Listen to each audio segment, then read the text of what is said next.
Hello friends, అందరికీ నమస్కారం. Welcome back to channel. అయితే మనం ఈ సిరీస్ స్టార్ట్ చేసినప్పుడే ఆల్రెడీ చెప్పినా మీకు, నేను రెగ్యులర్గా డెఫినెట్గా వీడియోస్ అప్లోడ్ చేస్తానని మాట ఇస్తలేను అని. ఎందుకంటే డిపెండ్స్ ఆన్ సిచ్యువేషన్. ఒక్కొక్క రోజు గ్యాప్ రావచ్చు, అప్పుడప్పుడు వన్ డే 2 days, అండ్ కుదిరినప్పుడు రెండు వీడియోస్ కూడా అప్లోడ్ చేసేస్తా. లేదు ఒకటే రోజు 2 వీడియోస్ రికార్డ్ చేయడం కూడా అయిపోయింది, అయినా ఆ వీడియోని నెక్స్ట్ డే కోసం ఆపి ఉంచడం అలాంటివి ఏం చెయ్యను. ఎప్పుడు ఎంతవరకు అయిపోతే అంతవరకు మీకు అప్డేట్ చేసేస్తూ ఉంటా. రీజన్ ఏంటంటే అట్లీస్ట్ మీకు ఎంతో కొంత తొందర వరకు దొరికిపోతే దాన్ని మీరు ఎప్పుడు అనుకుంటే అప్పుడు కంప్లీట్ చేసేసుకొని నెక్స్ట్ దానికోసం వెయిట్ చేయొచ్చు, మిగిలిన పార్ట్ని రివిజన్ చేసుకోవచ్చు. అంతేగాని నేను 1 day కోసం వెయిట్ చేసి నేను ఏ రోజైతే కుదరదో ఆ రోజు అప్లోడ్ చేయడం అలాంటివి చెయ్యను. ఎప్పుడు కుదిరితే అప్పుడు అప్లోడ్ చేసేస్తా. సో ఒకటే అప్లోడ్ చేస్తే ఒకదాంతోనే అడ్జస్ట్ అవ్వండి, ఎక్స్ట్రా చేస్తే ఎక్స్ట్రా కంప్లీట్ చేసుకోండి. సో మన ఈ జిఎస్ ఏదైతే సెలెక్షన్ సిరీస్ ఉందో సక్సెస్ఫుల్గా 7 days కంప్లీట్ అయిపోయినాయి. ఈరోజు వచ్చేసి 8th day. ఈరోజు directive principles of state policy and fundamental duties. Already మరి మనం పార్ట్స్ చదివేటప్పుడు అప్పుడు మనకు డిపిఎస్పి వచ్చింది, అది కాకుండా ఫండమెంటల్ డ్యూటీస్ కూడా వచ్చినాయి, అక్కడ డిస్కస్ చేసుకున్నాం. కానీ మొత్తం కంప్లీట్గా డిస్కస్ చేయలేము. జస్ట్ ఆ పార్ట్ కావచ్చు, ఏదో ఒకటి చిన్న వరకు క్వశ్చన్స్ లేదా ఎక్స్ప్లెనేషన్లో డిస్కస్ చేసుకున్నాం. ఈరోజు కంప్లీట్గా డిస్కస్ చేసుకుందాము. సో టైం వేస్ట్ చేయకుండా స్టార్ట్ చేద్దాము. First question, directive principles of state policy ఏదైతే డిపిఎస్పి ఉందో ఇప్పటి నుండి మొత్తం చదవను, డిపిఎస్పి అని యూజ్ చేస్తా. DPSP are contained in which part of the constitution. మరి రాజ్య విధాన ఆదేశక సూత్రాలు ఏదైతే డిపిఎస్పి ఉందో అది రాజ్యాంగంలోని ఏ భాగంలో ఉన్నాయి అంటే దీనికి ఆన్సర్ నేను ఇది చదివేలోపు ఇంత గ్యాప్లో మీరు డెఫినెట్గా ఆన్సర్ చెప్పేయాలి. అంతేగాని స్పెషల్గా ఆన్సర్ కోసం వెయిట్ చేస్తాడా అనుకోకండి. సో దీనికి ఆన్సర్ వచ్చేసి ఆప్షన్ బి పార్ట్ 4. పార్ట్ 4లో మనకు డిపిఎస్పి ఉంటుంది. దాంతోపాటు ఆర్టికల్స్ కూడా గుర్తుపెట్టుకోండి. Article 36 to 51 DPSP. అండ్ దాంతోపాటు ఈ డిపిఎస్పి వచ్చేసి ఐరిష్ కాన్స్టిట్యూషన్ నుండి తీసుకున్నాము. ఇది మనం ఆల్రెడీ డిస్కస్ చేసుకున్న పాయింట్. సో ఇక్కడ మీరు గుర్తుపెట్టుకోవాల్సింది DPSP part 4 Irish constitution 36 to 51 articles. Next question వచ్చేసి the concept of DPSP was borrowed from which country. ఇంతకుముందు క్వశ్చన్ ఎక్స్ప్లెనేషన్లో చూసుకున్నాము. ఆప్షన్ సి ఐరిష్ కాన్స్టిట్యూషన్ తీసుకున్నామని. సో ఇక్కడ టైం వేస్ట్ చేసుకోవాల్సిన అవసరం లేదు. సో గవర్నమెంట్ ఏవైతే పాలసీస్ తీసుకొస్తుందో ఆ పాలసీస్ వచ్చేసి ఈ డిపిఎస్పిని ఆధారంగా తీసుకొని వస్తుంది. డెఫినెట్గా దీంట్లో ఉన్నదే తీసుకురావాలని రూల్ ఏం లేదు, బట్ దీన్ని మాత్రం బేస్ లాగా తీసుకుంటుంది.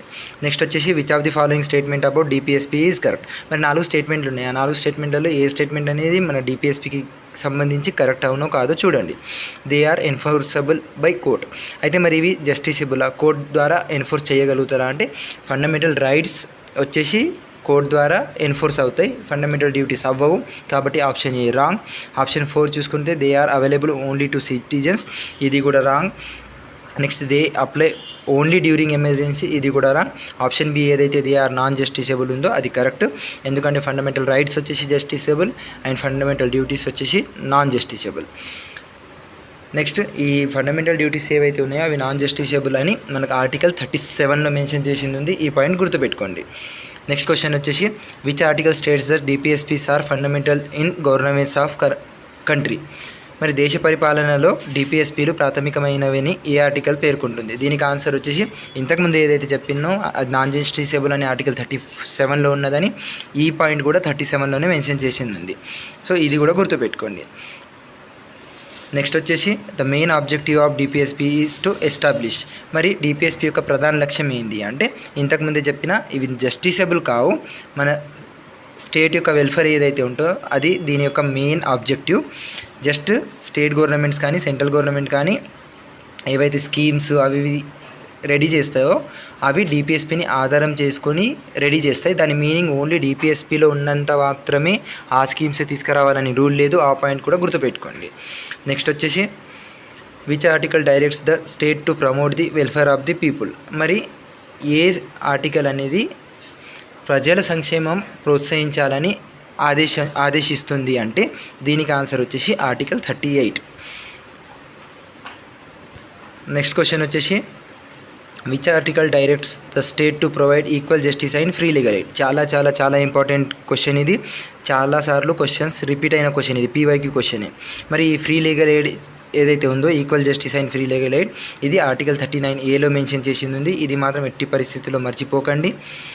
నెక్స్ట్ వచ్చేసి ఈ 39A ఆర్టికల్ ఏదైతే ఉందో అది 42nd కాన్స్టిట్యూషనల్ అమెండ్మెంట్. మనం ఏదైతే స్టార్టింగ్ నుండి ప్రతి క్లాస్లో మినిమం ఒకసారైనా రిపీట్ అవుతుంది, దాన్ని మినీ కాన్స్టిట్యూషన్ అని కూడా అనుకున్నాం మనం. 42nd అమెండ్మెంట్ 1976లో జరిగింది. ఆ పాయింట్స్ అన్ని గుర్తుపెట్టుకోండి. అండ్ ఈ 42nd అమెండ్మెంట్ ఏదైతే జరిగిందో అప్పుడే ఈ 39Aని కూడా యాడ్ చేశారు. నెక్స్ట్ క్వశ్చన్ వచ్చేసి which article directs the state to organize village panchayat. మరి విలేజ్ పంచాయతీల గురించి కూడా ఈ డిపిఎస్పిలో ఉంటుంది. దీని గురించి ఆర్టికల్ 40లో ఉంటుంది. ఆ పాయింట్ కూడా గుర్తుపెట్టుకోండి. గ్రామ పంచాయతీల ఏర్పాటు చేయడం అనేది ఆర్టికల్ 40లో మెన్షన్ చేసింది ఉంది. అండ్ ఈ గ్రామ పంచాయతీల ఆర్గనైజేషన్ ఏదైతే ఉందో అది గాంధీయన్ ప్రిన్సిపల్స్ని రిఫ్లెక్ట్ చేస్తుంది. ఆ పాయింట్ కూడా గుర్తుపెట్టుకోండి. అండ్ తర్వాత ఈ గాంధీయన్ ప్రిన్సిపల్ అని మనం ఆర్టికల్ 40 ఏదైతే అంటున్నామో దానినే మనం ఆల్రెడీ మొన్నటి క్లాస్లో అమెండ్మెంట్స్ చూసినప్పుడు 73rd అమెండ్మెంట్ 1973 అనుకుంటా ఏదైతే పంచాయతీని యాడ్ చేశామో అప్పుడు ఈ ఆర్టికల్ 40ని ఇంకా స్ట్రెంత్ దొరికింది. నెక్స్ట్ వచ్చేసి uniform civil code is mention under. చాలా ఇంపార్టెంట్, చాలాసార్లు వచ్చిన క్వశ్చన్. అండ్ ఇప్పుడైతే టూ మచ్ న్యూస్లో ఉంది కాబట్టి డెఫినెట్గా వచ్చే అవకాశాలు ఉన్నాయి. చూడండి, దీనికి ఆన్సర్ వచ్చేసి ఆర్టికల్ 44. డిపిఎస్పిలో ఆర్టికల్ 44లో యూనిఫామ్ సివిల్ కోడ్ ఏదైతే యూసీసీ అంటామో అది మెన్షన్ చేసింది ఉన్నది. ఇది లిబరల్ ఇంటెలెక్చువల్ ఏదైతే లిబరల్ ఇంటెలెక్చువల్ అనే డిపిఎస్పి ఒక ప్రాపర్టీయో దాంట్లో మెన్షన్ చేసింది ఉంటుంది. నెక్స్ట్ వచ్చేసి స్టేట్మెంట్స్ ఉన్నాయి. మరి ఏ స్టేట్మెంట్ కరెక్ట్ ఏది రాంగ్ అది చూడండి. DPSPs are enforceable by court. ఈ పాయింట్ ఎట్టి పరిస్థితుల్లో రాంగ్. మనం ఫస్ట్ క్వశ్చన్ని డిస్కస్ చేసుకున్నాం ఇదే. Fundamental rights justiciable, fundamental duties కాదు అని. నెక్స్ట్ వచ్చేసి కంటైన్ ఇన్ ఫోర్త్ పార్ట్లోనే ఉంటాయి. ఎందుకంటే ఫస్ట్ పార్ట్ వచ్చేసి మనకి యూనియన్ గురించి ఉంది, second citizenship, third fundamental rights, fourth వచ్చేసి DPSP. Next DPSPs were borrowed from Irish constitution. ఈ పాయింట్ కూడా correct. So second and third రెండు కరెక్ట్ కాబట్టి option C 2 and 3 only. Next వచ్చేసి ఆల్రెడీ ఆ ఎక్స్ప్లెనేషన్ మీకు చెప్పేసిన కాబట్టి అక్కడ టైం వేస్ట్ చేయకుండా నెక్స్ట్ క్వశ్చన్కి వెళ్ళిపోయినా. Which of the following is included in article 39. మరి ఆర్టికల్ 39లో ఏముంది మనం ఆల్రెడీ ఇంతకుముందు ఎక్స్ప్లెనేషన్లో చూసుకున్నాము. ఆర్టికల్ 39లో equal pay for equal work ఉంటుంది. Option B. Uniform civil code 44 అని ఆల్రెడీ అనుకున్నాం. ఇది international peace, protection of monuments already మనకు నెక్స్ట్ క్వశ్చన్స్లలో వస్తుంది కాబట్టి ఇక్కడ డిస్కస్ చేయను. నెక్స్ట్ క్వశ్చన్ వచ్చేసి which DPSP aim to prevent concentration of wealth in few hands. కొద్ది మంది చేతుల్లో సంపద కేంద్రీకృతం కాకుండా నిరోధించే డిపిఎస్పి ఏది అంటే దీనికి ఆన్సర్ ఆర్టికల్ 39C ఉంటుంది. ఆప్షన్ ఏ దీనికి ఆన్సర్. పాయింట్ గుర్తుపెట్టుకోండి. మరీ అంత డెప్త్ అడగడు అనుకోకండి. 39లో ఏవైతే సబ్ పార్ట్స్ ఉన్నాయో అది ఆర్టికల్ 15, 16లో ఉన్నవి ఒకసారి చూసుకోవాలా. 19 పక్కా చూడాలి, 21 చూడాలి. 51A ఫండమెంటల్ డ్యూటీస్లో సబ్ పార్ట్స్ ఏవంటే 11 ఆల్రెడీ మనం డిస్కస్ చేసినాం. వాటిని మీ కామెంట్స్ ఏమన్నా కామెంట్లో కూడా మెన్షన్ చేసింది ఏదో ఒక క్లాస్లో, అదైతే ఇంకా ఇంపార్టెంట్. అండ్ ఈ 39C వచ్చేసి సోషలిస్ట్ ప్రిన్సిపల్ అవుతుంది. ఆ పాయింట్ కూడా గుర్తుపెట్టుకోండి.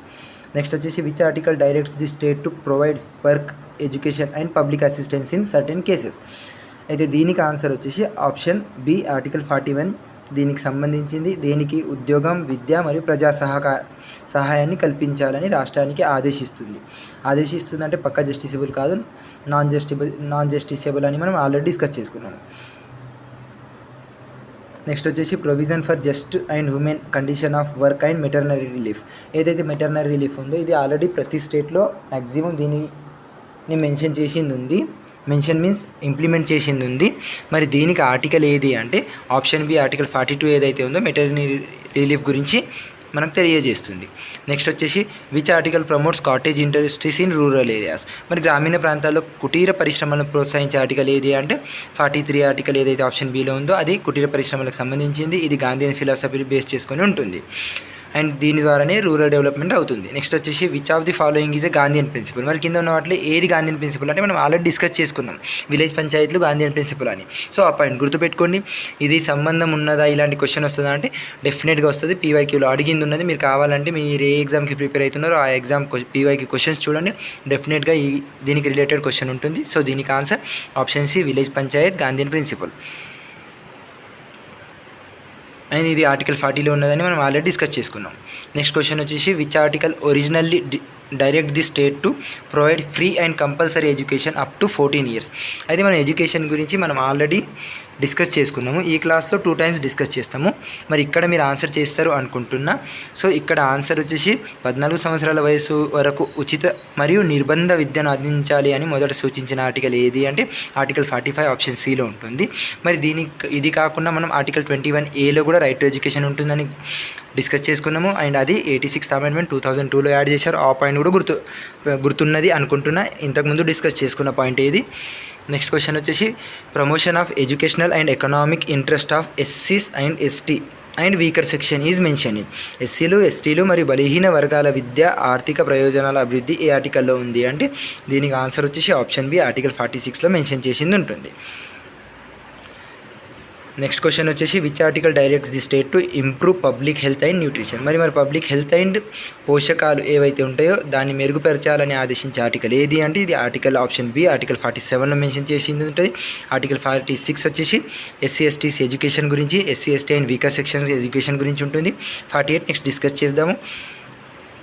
3 స్టేట్మెంట్ ఉన్నాయి, మరి కరెక్టా రాంగా చూడండి. 42 deals with మెటర్నరీ relief, 43 cottage industries, 46 SC ST weaker section గురించి.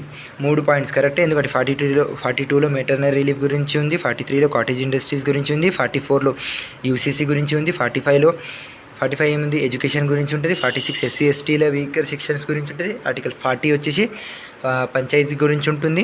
సో మొత్తం ఈ క్లాస్లో డిస్కస్ చేసిందంతా మనకి ఇంకోసారి రివిజన్ అయిపోయింది. ఇక్కడ ఈ ఆప్షన్ పాయింట్స్ ఏవైతే 3 ఉన్నాయి 3 స్టేట్మెంట్ కరెక్టే. So option D 1, 2, 3. Next question వచ్చేసి which article directs the state to prohibit the slaughter of cows and milk cattle. ఆవులు మరి పాలిచ్చే పశువుల వధ అంటే మనం చంపుతాం కదా, దానిని నిషేధించాలని రాష్ట్రాన్ని ఆదేశించే ఆర్టికల్ ఏది అంటే దీనికి ఆన్సర్ వచ్చేసి ఆర్టికల్ 48 ఉంటుంది. Option B answer. 47 already discuss చేసినాం ఇందాక. నెక్స్ట్ క్వశ్చన్ వచ్చేసి protection and improvement of environment is provided under. మరి పర్యావరణ పరిరక్షణ ఏదైతే ఉందో అది మరియు దాని యొక్క అభివృద్ధి అవి 2 ఏ ఆర్టికల్లో మెన్షన్ చేసినవి ఉన్నాయంటే దానికి ఆన్సర్ వచ్చేసి ఆర్టికల్ 48Aలో ఉంటుంది. 48 వచ్చేసి పాలిచ్చే జంతువులు మరి ఆవుని చంపడం నిషేధించారు. 48Aలో ఎన్విరాన్మెంట్ గురించి ఉంది. 2 పాయింట్స్ గుర్తుపెట్టుకోండి, కన్ఫ్యూజ్ అవ్వకండి. నెక్స్ట్ క్వశ్చన్ వచ్చేసి which constitutional amendment added 48A. మరి 48A ఏదైతే మనం ఎన్విరాన్మెంట్ ప్రొటెక్షన్ అన్నామో అది ఏ కాన్స్టిట్యూషనల్ అమెండ్మెంట్ ప్రకారం యాడ్ చేశారు అంటే దీనికి ఆన్సర్ కూడా మనం ఆల్రెడీ ఇంతకుముందు డిస్కస్ చేసిన ఏదైతే అమెండ్మెంట్ ఉందో 42nd అమెండ్మెంట్, ఇది మనం డిస్కస్ చేయలేదు అనుకుంటా. సో ఈ 42nd అమెండ్మెంట్ డిస్కస్ చేసిన 42nd అమెండ్మెంట్ మినీ కాన్స్టిట్యూషన్ కదా. సో ఇది 1976లో జరిగిన అమెండ్మెంట్. అండ్ ఈ 1976 ద్వారానే మనం ఇంకేమేం యాడ్ చేసామో ఒక్కసారి రివైజ్ చేసుకోండి, అయితే మీకు మొత్తం రివిజన్ అయిపోతుంది. దీనికి answer option B 42nd amendment 1976. Next question వచ్చేసి protection of monuments and places of national importance is mention under. మరి ఏవైతే జాతీయ ప్రాముఖ్యత కలిగిన స్మారక చిహ్నాలు ఉంటాయో వాటి రక్షణ గురించి ఏ ఆర్టికల్లో మెన్షన్ చేసింది అంటే దీనికి ఆన్సర్ వచ్చేసి ఆప్షన్ బి ఆర్టికల్ 49లో మెన్షన్ చేసింది ఉంది. ఇక్కడ మీరు క్లాస్ వింటుంది రివిజన్ కోసము అండ్ ప్రాక్టీస్ కోసం కాబట్టి డీటెయిల్గా ఎక్స్ప్లెనేషను లేకుంటే టైం ఇచ్చి స్లోగా వెళ్ళేంత లేదు. మనం ఎంత తక్కువ టైంలో ఎంత ఎక్కువ క్వశ్చన్స్ చేస్తే అంత బెటర్. సో మనం ఏ క్లాస్ కూడా హాఫ్ అన్ అవర్ కంటే ఎక్కువ వెళ్ళకూడదు అనే ప్రయత్నంతో తొందర కంప్లీట్ చేస్తున్నాం. నెక్స్ట్ క్వశ్చన్ వచ్చేసి separation of judiciary from executive is provided under. ఇదైతే చాలా ఇంపార్టెంట్ క్వశ్చన్, చాలా ఎగ్జామ్స్లలో ఆల్రెడీ అడిగిన PYQ క్వశ్చన్. సో దీనికి ఆన్సర్ వచ్చేసి ఆప్షన్ సి ఆర్టికల్ 50. ఆర్టికల్ 48 వచ్చేసి environmental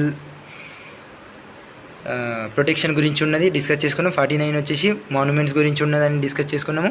50 separation of judiciary and executive, ఈ పాయింట్ కూడా గుర్తుపెట్టుకోండి. నెక్స్ట్ క్వశ్చన్ వచ్చేసి promotion of international peace and security is mention and.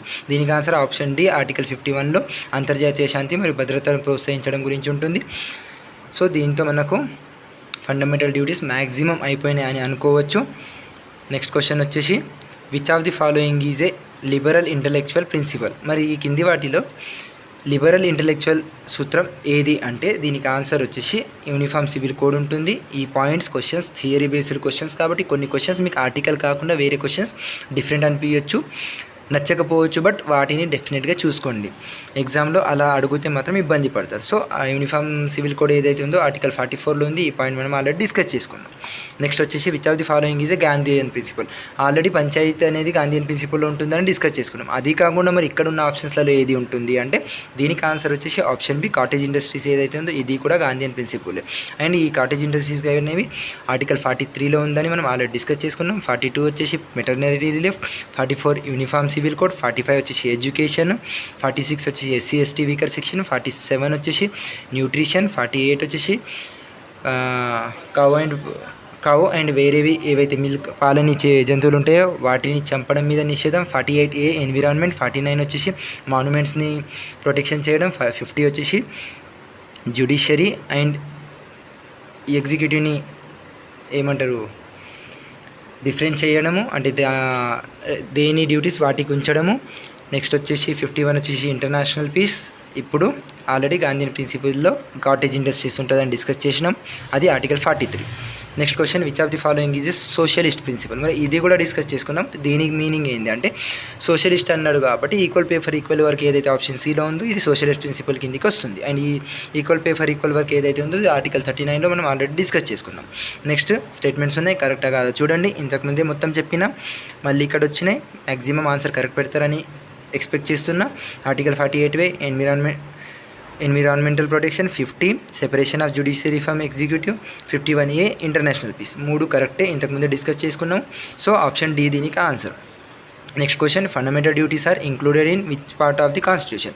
ఇక్కడ మనకు ఫండమెంటల్ డ్యూటీస్ మరి ఇది కూడా మనం ఆల్రెడీ డిస్కస్ చేసుకున్నాము ఏదో ఒక క్లాస్లో. ఏ క్లాస్ అనేది నాకు ఎగ్జాక్ట్లీ గుర్తులేదు. దీనికి ఆన్సర్ మీరు పక్కా చేయాల్సిన ఆన్సర్ అండ్ డెఫినెట్గా important question. So fundamental duties మనకు పార్ట్ 4Aలో ఉంటాయి, part 3 fundamental rights, part 4 DPSP, part 5 union.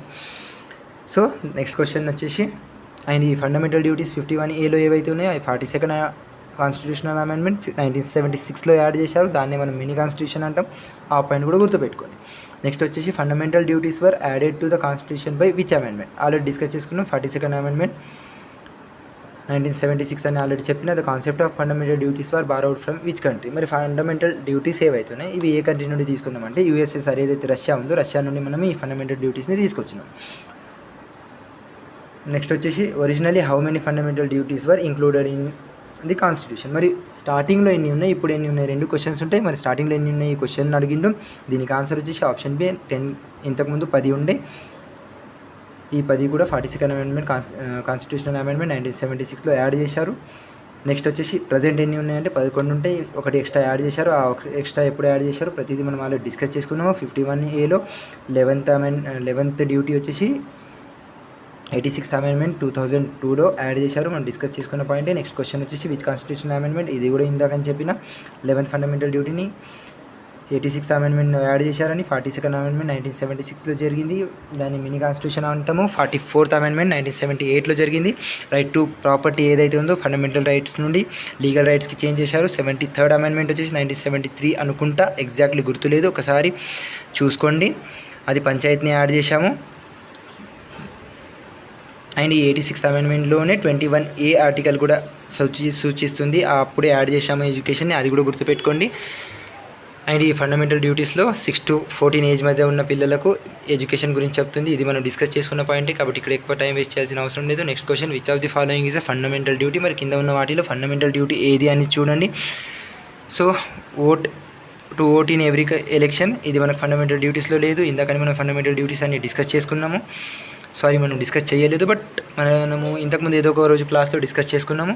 Taxes pay చేయాలని కూడా లేదు, ఆర్మడ్ ఫోర్సెస్ జాయిన్ అవ్వాలని కూడా లేదు. కాబట్టి ఇక్కడ దీనికి answer option A, to protect and improve the natural environment. ఇది ఆర్టికల్ 48Aలో ఉంది, ఇది ఆల్రెడీ డిస్కస్ చేసుకున్నాం. సో ఇక్కడ అదే ఉంది, 48Aలో ఉంది. Lakes, forests, reverse, wild life ప్రతిదాన్ని మనం రక్షించాలి. నెక్స్ట్ క్వశ్చన్ వచ్చేసి which of the following is not a fundamental duty. మరి కింద ఉన్న వాటిలో ఏది ఫండమెంటల్ డ్యూటీ కాదన్న. మరి చూడండి, respect to the constitution, protect public property, promote harmony. మరి మీకు ఫస్ట్ ఫండమెంటల్ డ్యూటీస్ గుర్తున్నాయో లేదో చూసుకోండి. ఇంతకుముందు ఒకరోజు కామెంట్ చేయమని చెప్పినా కామెంట్ చేశారు. ఈరోజు కూడా 11కి 11 డ్యూటీస్ ఇంకోసారి కామెంట్ చేయండి. రిపీటేషన్ అనిపిస్తుంది మీకు, కానీ 11కి 11 డ్యూటీస్ ఇంపార్టెంట్. నేను రిపీటెడ్లీ చెప్తున్నా, సబ్ పార్ట్తో సహా క్వశ్చన్ ఆల్రెడీ పీవైక్యూలో అడిగిండు కాబట్టి డెఫినెట్గా చూసుకోవాలా. ఇక్కడ మనం equal pay for equal work అనేది 39 ప్రకారం ఆర్టికల్ ఆల్రెడీ మనము ఫండమెంటల్ ఏదో డిపిఎస్పీ ఏదైతే ఉందో అక్కడ డిస్కస్ చేసుకున్నాం కాబట్టి ఇది ఫండమెంటల్ డ్యూటీ కాదు. సో దీనికి ఆన్సర్ వచ్చేసి ఆప్షన్ సి. ఇక్కడ అదే ఉంది 39 ఆర్టికల్లో మనం డిపిఎస్పీలో డిస్కస్ చేసుకున్నాం. DPSP Irish constitution, fundamental duties Russia, ఆ పాయింట్స్ కూడా గుర్తుపెట్టుకోండి. మరి ఇక్కడ ఆన్సర్, మరి next question fundamental duties are article 51A. ఇంతకుముందే చెప్పినాం యుఎస్ఎస్ఆర్ ఒరిజినల్గా 10 ఉంది. మరి 3 పాయింట్స్ కరెక్టే. మనం ఈ 3 పాయింట్స్ ఏవైతే ఉన్నాయో ఇంతకుముందు క్వశ్చన్స్లో చేసుకున్నాం. ప్రజెంట్ 11 ఉన్నాయి, ఇంతకుముందు 10A డ్యూటీస్ ఉండే. సో దీనికి ఆన్సర్ ఆప్షన్ డి 1, 2, 3. నెక్స్ట్ వచ్చేసి which fundamental duty requires citizens to abide by the constitution and respect it's ideals and institution. మరి దీనికి ఆన్సర్ ఏంది అంటే దీనికి ఆన్సర్ వచ్చేసి ఆర్టికల్ 51Aలో ఫస్ట్ డ్యూటీ ఏదైతే సబ్ పార్ట్ ఉంటుందో అదే మనము ఏమంటారు, మన నేషనల్ ఫ్యాక్ట్స్, అవి నేషనల్ అంతం ఇవి ఉంటాయా వాటిని మనం రెస్పెక్ట్ ఇవ్వాలి అని 51Aలో ఉంటుంది. నెక్స్ట్ మరి బీసీడీ ఏముంటే మీకు ఆల్రెడీ మొత్తం 11కి 11 కామెంట్ చేయమని చెప్పిన. ఇక్కడ మనం కొన్ని డిస్కస్ చేసినా కూడా మీరు 11కి 11 కామెంట్ చేసి చెప్పండి. నెక్స్ట్ క్వశ్చన్ వచ్చేసి which fundamental duty asks citizen to protect public property. మరి పబ్లిక్ ప్రాపర్టీని ప్రొటెక్ట్ చేయాలి అని ఏ ఫండమెంటల్ డ్యూటీ చెప్తుంది అంటే ఏదైతే 51Aలో ఐ ఉంటుందో అది మనకు పబ్లిక్ ప్రాపర్టీని ప్రొటెక్ట్ చేయాలి అని చెప్తుంది. జే అనేది ప్రతి ఫీల్డ్లో మనము ఎక్స్పర్ట్లమై ఉండాలి అనే టైప్లో ఉంటుంది. నేను ఓన్ వర్డ్స్లో చెప్తున్నా, ఉన్నది ఉన్నట్టు చెప్తలేను. నెక్స్ట్ వచ్చేసి మీకు ఆల్రెడీ కామెంట్ చేయమన్నా కాబట్టి మొత్తం చెప్పను. నెక్స్ట్ వచ్చేసి which fundamental duty promotes scientific temper and humanism and spirit of inequality. దీనికి వచ్చేసి మనకు ఫండమెంటల్ డ్యూటీస్లో ఆర్టికల్ 51Aలో హెచ్ ఏదైతే ఉంటుందో ఆప్షన్ సిలో ఉన్నది. అది ఆ ఆర్టికల్ సూచిస్తుంది. ఏంది అంటే శాస్త్రీయ దృక్పథం, మానవతావాదం మరియు పరిశోధన భావనను ప్రోత్సహించడం. సో ఇది గుర్తుపెట్టుకోండి. నెక్స్ట్ వచ్చేసి which fundamental duty requires citizens to protect environment గురించి మనకు గ్రీనరీ కాబట్టి జీ అని గుర్తుపెట్టుకోండి. ఒకవేళ మీకు ఈరోజు కామెంట్ చేసిన తర్వాత కూడా ఇవి గుర్తుపెట్టుకోవడానికి ఇబ్బంది అవుతుంది అంటే చెప్పండి. 11కి 11 మీకు గుర్తుండే వేలో ఎలా గుర్తుపెట్టుకుంటే గుర్తుంటాయి అనేది మీకు నేను ఒక 2 డేస్ తర్వాత రివిజన్ క్లాస్ చేసుకుందాము. ఆ రివిజన్ క్లాస్లో చెప్పిస్తా. ఎక్కడ ఒక దగ్గర ఒక క్వశ్చన్ ఫండమెంటల్ డ్యూటీస్ వస్తుంది కదా, అక్కడ 11కి 11 డ్యూటీస్ చెప్పిస్తా. సో దీనికి ఆన్సర్ వచ్చేసి గ్రీనరీ అని చెప్పిన జీ 51AGలో ఆప్షన్ బి అనేది దీనికి ఆన్సర్. ఈ 51Aలో జీ ఏదైతే ఉందో ఇది కూడా 42nd అమెండ్మెంట్ 1976. ఆల్రెడీ మనం 10కి 10 డ్యూటీస్ 42nd అమెండ్మెంట్ 1976లోనే యాడ్ చేసుకున్నాం. ఈ పాయింట్ మనకు ఆల్రెడీ తెలిసిందే. సో నెక్స్ట్ క్వశ్చన్ వచ్చేసి which committee recommended the inclusion of fundamental. మరి ఫండమెంటల్ డ్యూటీస్ని రికమెండ్ చేసిన కమిటీ ఏది అంటే దీనికి ఆన్సర్ వచ్చి స్వరాన్ సింగ్ కమిటీ. చాలా చాలా చాలా ఇంపార్టెంట్ ఆన్సర్ ఇది, గుర్తుపెట్టుకోండి. స్వరాన్ సింగ్ కమిటీ ఎట్టి పరిస్థితుల్లో మర్చిపోకండి. చాలా ఎగ్జామ్స్లో ఆల్రెడీ అడిగిన క్వశ్చన్ ఇది. నెక్స్ట్ క్వశ్చన్ వచ్చేసి which of the following statement is correct. మన 4 స్టేట్మెంట్లలో ఏ స్టేట్మెంట్ కరెక్ట్ అనేది. సో 4 స్టేట్మెంట్ ఉన్నాయి, 4 చదవండి. దీనికి ఆన్సర్ ఏది అంటే fundamental rights are enforceable, DPSP are non justify. First ఆప్షన్లోనే మనకు ఆన్సర్ దొరికిపోయింది. డిపిఎస్పీ ఆర్ ఎన్ఫోర్సబుల్ అనేది కరెక్ట్ కాదు, ఎందుకంటే మనకు ఫండమెంటల్ రైట్స్ వచ్చేసి ఎన్ఫోర్సబుల్, డిపిఎస్పీ కాదు. Fundamental duties are enforceable like fundamental rights, ఈ పాయింట్ కూడా తప్పు. DPSP are superior to the constitution, ఈ పాయింట్ కూడా రాంగ్. సో దీనికి answer option A fundamental rights are enforceable, DPSP are non justiciable. Next question which of the following is correctly matched. మరి కింద ఉన్న 4 articles ఉన్నాయి. 4 ఆర్టికల్స్లలో ఏది కరెక్ట్ అనేది మనం ఆల్రెడీ 2 to 3 టైమ్స్ ఈ క్లాస్లోనే డిస్కస్ చేసుకున్నాం. మరి ఏది కరెక్ట్ చూడండి. Article 44, 48A, 50, 39A. సో చూడండి ఏది కరెక్ట్ ఏది రాంగ్ అనేది. యూనిఫామ్ సివిల్ కోడ్ మనకు ఆర్టికల్ 44 కాబట్టి ఆప్షన్ ఈ రాంగ్. 48Aలో ఎన్విరాన్మెంట్ ప్రొటెక్షన్ ఉంటుంది కాబట్టి అది రాంగ్. 50 అనేది separation of judiciary and executive అనేది కరెక్టే కాబట్టి ఇదే ఆన్సర్ దీనికి. విలేజ్ పంచాయత్ గురించి ఆర్టికల్ 40లో ఉంటుంది కాబట్టి ఆప్షన్ డి కూడా రాంగ్.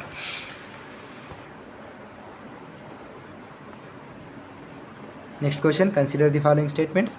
లాస్ట్ థర్డ్ క్వశ్చన్ ఈ రోజు క్లాస్కి fundamental duties were added by 42nd amendment. Article 51A constitution fundamental duties were borrowed from Ireland. మరి చూడండి, ఐర్లాండ్ నుండి మనం ఫండమెంటల్ డ్యూటీస్ తీసుకున్నామా, డిపిఎస్పీనా? ఫండమెంటల్ డ్యూటీస్ మనం రష్యా నుండి తీసుకున్నాం కాబట్టి third statement wrong. First and second statement రెండు కరెక్ట్. అండ్ ఐరిష్ నుండి మనం డిపిఎస్పీ తీసుకున్నాం. సో దీనికి answer option B 1 and 2 only. Next question, equal pay for equal work, uniform civil code, village panchayat. మరి ఇవి మూడు కూడా డిపిఎస్పీలో పార్టా కాదా చూడండి, ఏది పార్ట్ ఏది కాదు అని చూడండి. మరి ఇక్కడ నాకు ఆర్టికల్స్ చెప్పండి. Equal pay for equal work ఏ ఆర్టికల్, యూనిఫామ్ సివిల్ కోడ్ ఏ ఆర్టికల్, విలేజ్ పంచాయత్ ఏ article. Equal pay for equal work 39లో ఉంటుందని మనం ఆల్రెడీ డిస్కస్ చేసుకున్నాం. యూనిఫామ్ సివిల్ కోడ్ వచ్చేసి 44, విలేజ్ పంచాయత్ వచ్చేసి 40. సో ఆర్టికల్స్ కూడా గుర్తుపెట్టుకోండి. సో దీంతో మనకు లాస్ట్ క్వశ్చన్కి వచ్చేసినాం. ఇప్పటికీ చెప్తున్నా, ఏ డౌట్స్ ఉన్నా కామెంట్ చేయండి. అండ్ ఈ క్లాసెస్ మనం చేస్తుంది రివిజన్ కోసము అండ్ తక్కువ టైంలో ఎక్కువ ప్రాక్టీస్ కోసం కాబట్టి ఇంత స్పీడ్గా చెప్తున్నా. ఎందుకంటే మీరు తక్కువ టైంలో మొత్తం రివిజన్ అయిపోవాలి. అండ్ మీరు ఒకవేళ ఒక్కసారి కూడా ఎక్కడైనా సరే బ్యాచ్ కంప్లీట్ చేసి ఉంటే ఏ సార్ దగ్గర అయినా పర్వాలేదు, ఈ క్వశ్చన్స్ చూసిన తర్వాత మీకు డెఫినెట్గా ప్రతిదీ ఇంపార్టెంట్ కంటెంటే అప్లోడ్ అవుతుంది అని మీరు అర్థమైపోతుంది. సో మొత్తం ప్రతి క్లాస్ ప్రీవియస్గా ఏవైతే 7 క్లాసెస్ అయినా ఆ క్లాసెస్ కూడా ఒకవేళ ఎవరైనా వినని వారు ఉంటే ఆ క్లాసెస్ కూడా వినండి. ఈ క్వశ్చన్కి ఆన్సర్ చెప్పండి. ఇక్కడ 4 ఆప్షన్స్ ఉన్నాయి. మరి 4 ఏది కరెక్ట్ ఏది రాంగ్ అని చూడండి. DPSPs are contained in part 4, fundamental duties are contained in part 4A, DPSPs were borrowed from Ireland, fundamental duties were borrowed from USSR. మరి దీనికి కూడా ఆన్సర్ మీరు కామెంట్ చేసేసి చెప్పేయండి. దీంతో మనకి ఈ క్లాస్ కూడా కంప్లీట్ అయిపోయింది సక్సెస్ఫుల్గా. మనం 8th క్లాస్ కూడా కంప్లీట్ చేసుకున్నాము. ఇంకొక 4-5 క్లాసెస్లో పాలిటీ మొత్తం కంప్లీట్ అయిపోతుంది. కొంచెం పేషెన్స్తోని క్లాసెస్ వినండి. నేను ముందే చెప్పిన, నాతో అయినంత వరకు మీకు హెల్ప్ చేయాలనే ఉద్దేశంతో ఈ క్లాసెస్ తీసుకొచ్చిన. కొంచెం టైం పట్టినా పర్వాలేదు, ఈ సిరీస్ని కంప్లీట్ చేసేస్తా. ఇది కంప్లీట్ అయిపోయిన తర్వాత కంప్లీట్గా పర్టికులర్గా ఎస్ఎస్సి, రైల్వే, ఆ ఎగ్జామ్, ఈ ఎగ్జామ్, ఐబీఎస్సీఐఓ, ఎన్టీపీసీ ఏది చెప్పను, అన్ని ఎగ్జామ్స్ కలిపి పీవైక్యూ క్వశ్చన్స్ ఏవైతే ఉంటాయో ఒక్క క్వశ్చన్ 10 సార్లు రిపీట్ అయినా 10 సార్లు చెప్తా. షిఫ్ట్ మొత్తం తీసుకొచ్చి క్వశ్చన్స్ మీకు పీవైక్యూ సిరీస్ ప్లాన్ చేయాలనుకుంటున్నా. బట్ నాట్ నౌ, అట్లీస్ట్ ఒక 2 months తర్వాత అవుతుంది. అది మీరు ఎవరైతే ఇప్పటి ఎగ్జామ్స్ కోసం ప్రిపేర్ అవుతున్నారో వాళ్ళ కోసం కాదు. ఇది ఫ్యూచర్లో ఒకవేళ మీరుంటే మీ మెయిన్స్కి దీనికి యూజ్ అవుతుంది. ఈ సిరీస్ మాత్రం టిల్ ఎండ్ డెఫినెట్గా కంప్లీట్ చేస్తా అని అనుకుంటున్నాను. నేను నాతో అయినంత వరకు ఎంత పాసిబుల్ అంతా నేను ట్రై చేస్తా. దీనికి ఆన్సర్ కామెంట్ చేసి చెప్పండి. Thank you for watching. All the best.